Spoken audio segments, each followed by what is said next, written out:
All right. Who's the mother on William Harper? Come forward. No, Mr. Harper, you can remain seated. All right. Ms. Harper. Yes, ma'am. Here, can you get this to me? I want to explain something to you. Yes, ma'am. Take a deep breath. Yes, ma'am. All right. Calm down. That's okay. All right. Just take a deep breath. All right. So this is what I want to explain to Yes, you. ma'am. And this is just based upon my background. All right. I've been a defense attorney, and I was a defense attorney for a long time. Yes, ma'am. I was a prosecutor. Yes, ma'am. And sometimes as a defense attorney, you will have a client who has some mental health issues, maybe, right? Or either you have a client who has some intellectual issues, right? So in situations like that, you always want to talk to parents because maybe parents can give you some insight into them, right? Yes, ma'am. But then other times you have clients who don't have any of those issues. They're adults. They don't have any issues where, oh, I need to talk to your parents because obviously I'm not able to communicate with you. Yes, That's ma'am. not the issue. Now, this is what I know. Yes, ma'am. I know that parents, when they have children, their children are always their babies, right? No matter if they're 25, 30, you always still see them as that little boy or that little girl. And you feel like you need to be there, right? To give your input. What I can tell you is attorneys necessarily don't have to talk to parents or family members. And the reason why they don't is because they're adults, right? And they're in adult court. Yes, ma'am. Now, sometimes we get people here who are 18 and parents want to be 100% in it because they're 18. And even though technically they're adults, they still sometimes are in the child realm as far as the way we see them. So what I can tell you is in this court, I always require defense attorneys to speak to state, defense attorneys to speak with their client. You can see sometimes when people come to me, well, we're just getting a reset. Do we really need to bring that person out? And I'm like, yeah, we need to bring that person out because I want that person to know what's going on with their case. I want them to know that their attorney showed up and their attorney is actually here. Yes, ma'am. So what I want you to do is if you need to go get a drink of water, you can get a drink of water. Nothing is going to happen with your son's case while you're outside the courtroom. Okay. Okay. Yes, ma'am. So take a deep breath. If you need to walk around, and you can come back into the courtroom. Okay. Okay. All right. Thank you, Miss Moore. All right. You're welcome. Thank you. You're welcome. So, Mr. Harper, we'll wait for your mom to come back if something's going to happen with your case. Okay. Just for the court's information, we do not have an agreement. We're open to the court. All right. Court is calling 2020 CR 2192, State of Texas versus William Eric Anthony Harper. Can I have parties announced for the record for the state? Allie Jackson for the state. Defense. Judge Richard Garcia for the defense. And are you Mr. Harper? Yes, ma'am. All right, Mr. Harper, I'm going to show you what's entitled Motion to Enter Adjudication of Guilt and Revoke Community Supervision. Did you review that document with your attorney? Did you understand it? Yes. Are you the same William Eric Anthony Harper who was placed on deferred adjudication in 2020 CR 2192 for the offense of theft from a person on October 5th, 2020 for a term of 2 years? Is that you? Yes, ma'am. All right, state. Yes, Your Honor, we're proceeding on violation of condition number 2 that on or about the 27th day of August 2021 in Bexar County, Texas, the defendant, William Eric Anthony Harper, did then and there fail to submit to drug testing as directed by the court officer or supervision officer and or a duly authorized agent of the court in violation of condition number 2. How do you plead to that? True or not true? It's true. Your Honor, at this time, we're going to waive the remaining, all the violations of condition number 2. All right, any objections? No objections, Your Honor. Did you understand by pleading true to violation of condition number 2, the court could find it true, grant the motion, find you guilty, sentence you up to 2 years in the state jail facility and up to $10,000 fine? Yes, ma'am. Knowing that, do you still wish to plead true to violation of condition number 2? I'm sorry? Yes, ma'am. Court will find violation of condition number 2 true. Is there any proposed agreements? No. There's no agreement, Your All Honor. right, state, what are you requesting? The state is requesting revocation, Your Honor, and that he be sentenced to 18 months in a state jail facility. All right, defense, what are you requesting? Judge, being that the case expired a year ago, Mr. Harper has asked me to ask you to terminate his probation unsatisfactorily.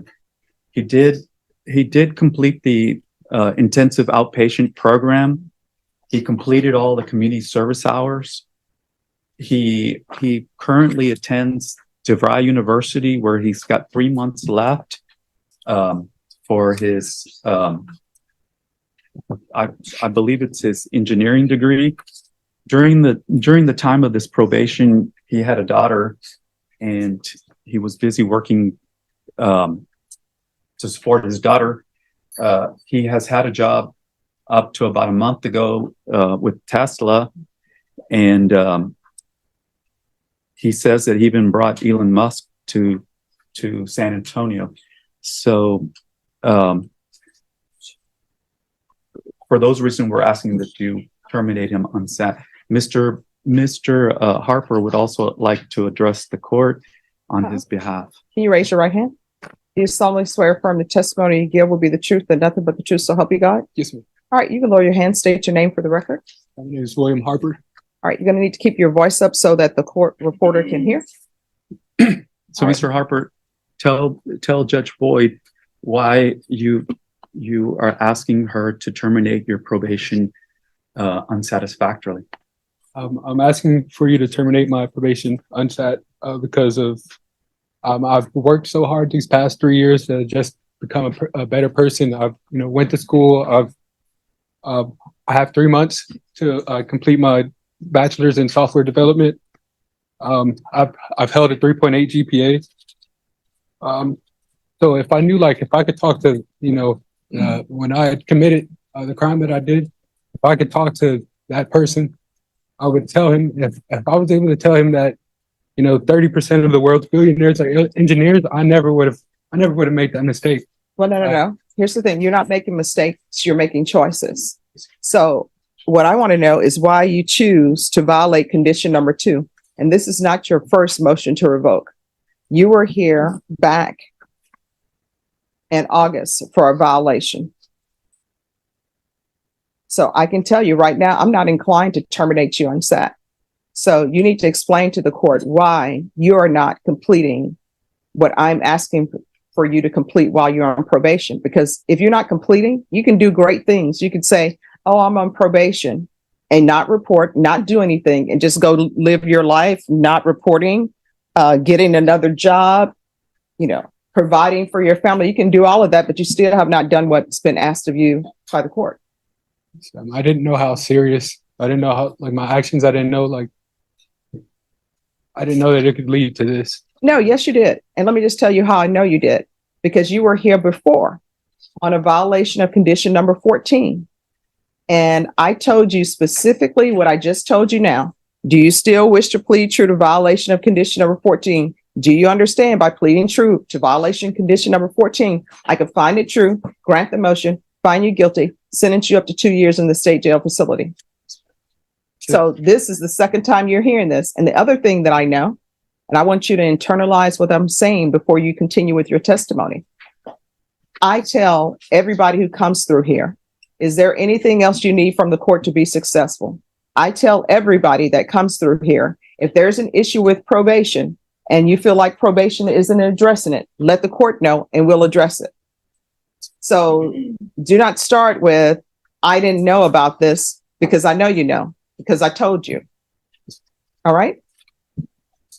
Just wasn't developed. I wasn't the same. I wasn't the person that I am now. I'm an actual adult now. I understand now. I didn't understand then, because I was a kid. In my mind, I was a kid, but now I'm a completely different person. The things that I did then, I wouldn't even think about doing now.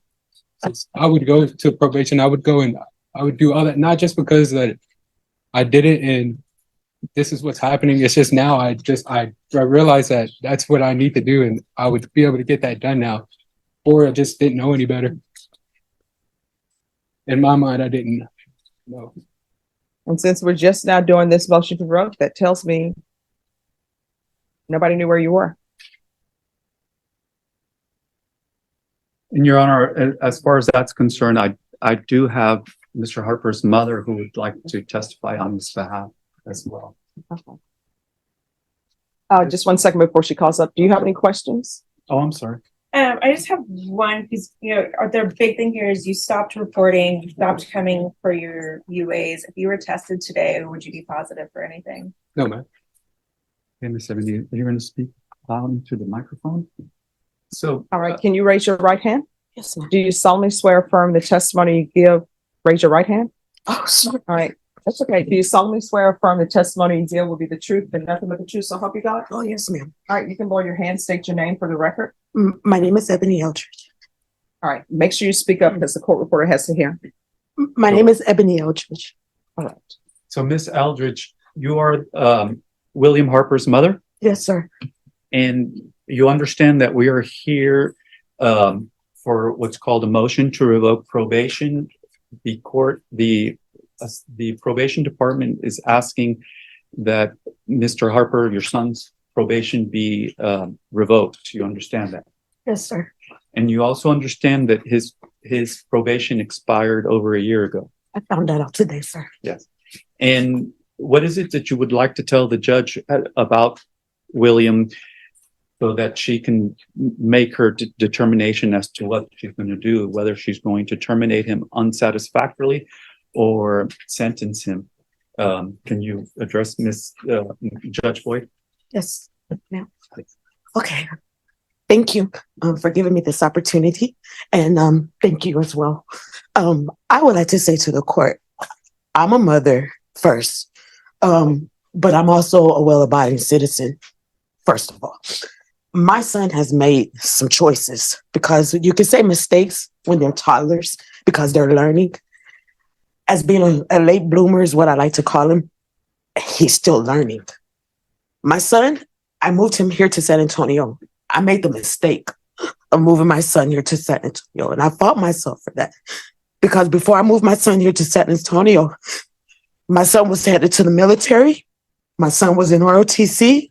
My son was scholar in football, headed to college, went to Wayland, came back to San Antonio because of me. I made the mistake in telling my son not to go into the military. And to this day, he still wants to go to the military. And I made that mistake because I was scared. The only reason that I responded the way I responded to you today, sir, is because I'm scared for my son to go to prison. My brother was murdered in prison. So it sits different with me when we talk about prison, because my brother was murdered there. My son has made the mistakes that he has made. And I tell you right now that I'm not okay with the things that he has done. I'm not okay with the people that he chose to navigate and put himself with. I'm not okay with that. I'm not even saying dismiss it. I say start it over, make him complete it. Because in my house, we don't finish like that. We don't do it like that. We don't conduct ourselves like that. Because we're not those type of people. And that's not how you was raised. We was raised to do what we were supposed to do. We was raised to finish it out and to walk with our head up, because that's the way and that's how God wants us to be. You made the choice. You tied my hands. You tied my hands as your mother. But I'm here begging you, ma'am, to have mercy on my child like Jesus had mercy on us at the cross. I know he's messed up, and I know he's not the perfect kid. I know he's done some things, but I even say it to you, ma'am, if you're the probation person, I'll make sure he's there. I'll make sure he does what he has to do. I get that he's an adult, and I experienced that firsthand, being told, I can't talk to you, ma'am, because that's an adult. I experienced it firsthand when I found out that my son had messed up on probation, and I'm calling the probation office. I'm saying, hey, I'm his mama. I'm on y'all side. What can I do to help you guys to make sure that he's doing what he's got to do? And they tell me, there's nothing you can do because he's a grown man and we ain't got to talk to you. I hang up and I call back and I say, hey, listen to me, please. Before we even start the conversation, let me pray with you. Because we need God to lead the conversation. Because I need you to understand I'm not against you, but I want my child to do right. And if it means I got to stand there with him, then I'm willing to do that. Because I don't want my son, I won't throw him away. He's a smart boy. He has things going for him. Do we need a little help? Yes, ma'am, he does. Am I asking the court to help my son? Yes, ma'am, I am. Am I going to do what he won't do? Yes, ma'am, I am. He needs help. He needs it. He wants to help. He wants it. And I tell you, if you give him a chance, you're gonna do right. Or I'll go upside your head myself. Because you're gonna do right. You have to do right. This right here is not it. My brother died in prison. And it pains me. It pains me. I'm tired, baby. You got a 2-year-old daughter. I can't even bring your daughter to see you. I won't bring my granddaughter to sit in a jail to have to see her father. You got a home. And that's where you're supposed to be, helping me raise your daughter. That's where you're supposed to be, her home. But we're here. We're here. We're here. But I won't leave you. I won't leave you. I won't leave you. I just can't leave him. All right. But I'll stand. All right. Any more questions? Defense? No, Your Honor. State? No, Your Honor. All right. Thank you. Thank you, sir. All right.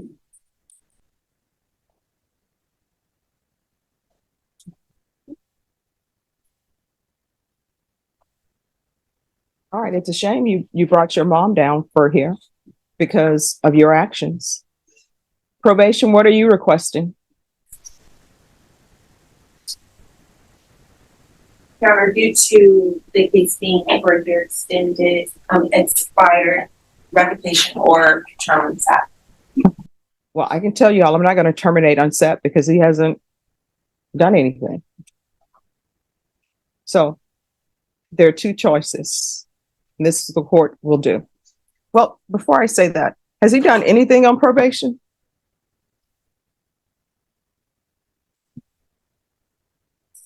He completed the IOP, the intensive outpatient program. He did the community service hours. And he's paid 500 and something. Your Honor, Mr. Harper did complete intensive outpatient treatment. He completed 41 hours of his community service hours. The court waived 40 hours due to his COVID vaccine. Mm-hmm. He paid $563 toward his assessed fees of $2,841. He was on the drug patch for the beginning of his probation, and they were coming out negative at first, and then there was a lapse there. All right. Any final argument from either side? No, Your Honor. No, Your Honor. So, Oh, one thing, Your Honor, he Yes. does have 2 new cases which are going to be not taken care of at this time. They're still pending indictment. what are the two new cases? There's a misdemeanor interference with an emergency telephone call and a felony assault family choking. I'm sorry.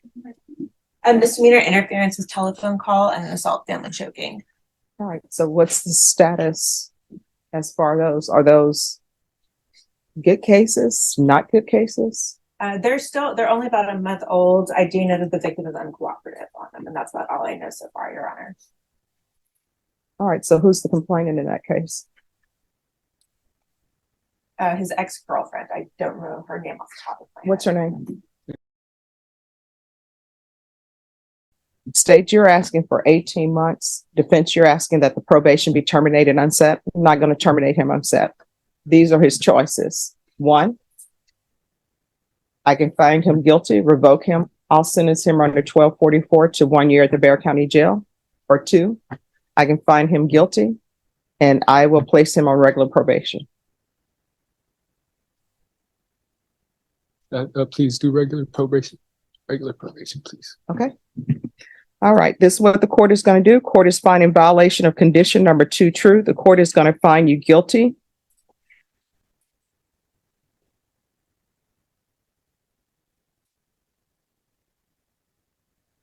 What I'm going to do, state, is there a recommendation? Oh, this is a state jail felony. I'm going to sentence you to 2 years in the state jail facility, suspended and probated for 5 years. I'm going to want 300 hours of community service restitution. I'm going to want parenting classes.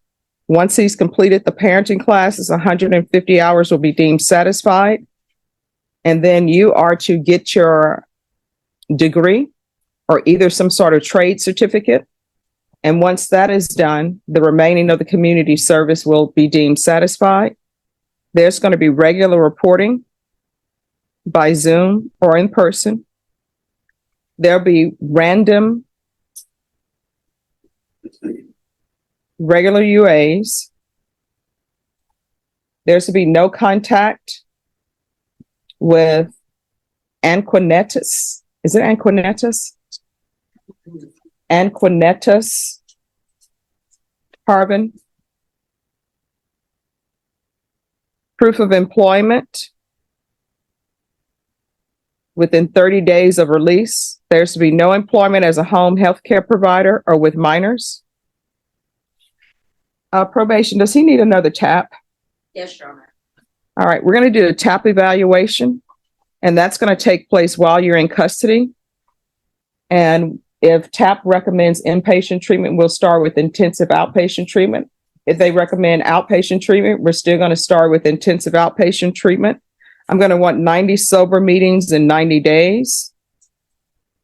Field visits, 1 time per month for 3 months. And then thereafter, as probation deems necessary after the 3rd month. And I'm going to want an anger management class. Probation, is there anything else? No, Your Honor, and I apologize. Will you give me the term again? 2 years, suspended and probated for 5 years. Thank you. And Judge, if I may, the only issue that or concern that I have is that he's got the felony and the misdemeanor, and he hasn't made bond on those. And I'm not sure if they are able to make bond because they're family violence. He's not eligible for PR bonds, and so he may be incarcerated for a while. Okay. All right, you'll have to take care of that with whomever your attorney is on that. Are you the attorney on those cases as well? I believe so, Judge. All right, so you'll have to take care of that with your attorney. Is there anything else you need from the court to be successful? Just the drug classes, the anger management classes. Mhm.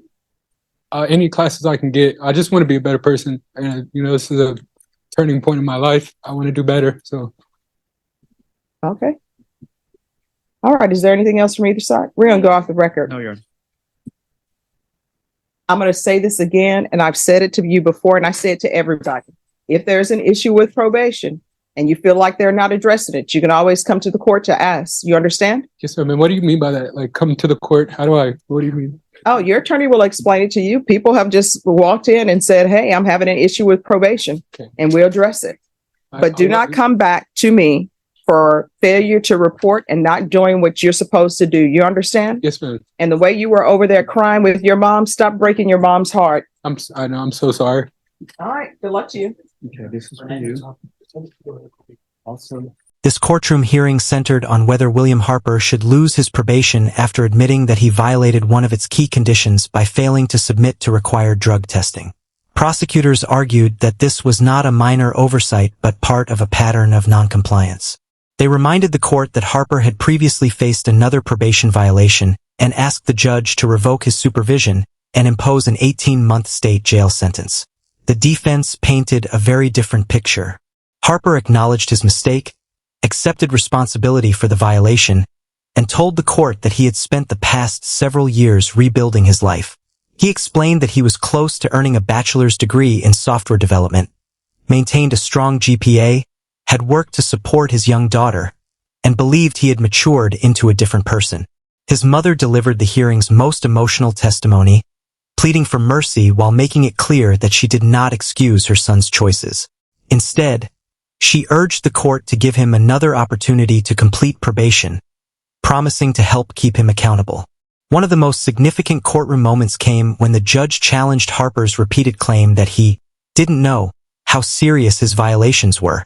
The judge firmly rejected that explanation, reminding him that she had personally warned him during an earlier probation violation about the consequences of failing to comply. She emphasized that these were not mistakes, they were deliberate choices. Although the court acknowledged Harper's progress in education, treatment, and community service, the judge also considered his incomplete probation requirements and the existence of new pending criminal allegations. Rather than sending him immediately to prison, the judge chose a path focused on accountability. Harper was found guilty of the probation violation, sentenced to 2 years in a state jail facility, but that sentence was suspended. Instead, he was placed on 5 years of supervised probation with strict conditions, including additional community service, parenting classes, anger management, substance abuse treatment, regular reporting, drug testing, and continued education or vocational training. The judge ended by warning Harper not to break his mother's heart again and made it clear that any future violations would likely be met with far harsher consequences. If you found this courtroom breakdown informative, please like this video, subscribe to the channel for more real courtroom analysis, and leave a comment sharing your thoughts on whether the judge made the right decision in this case.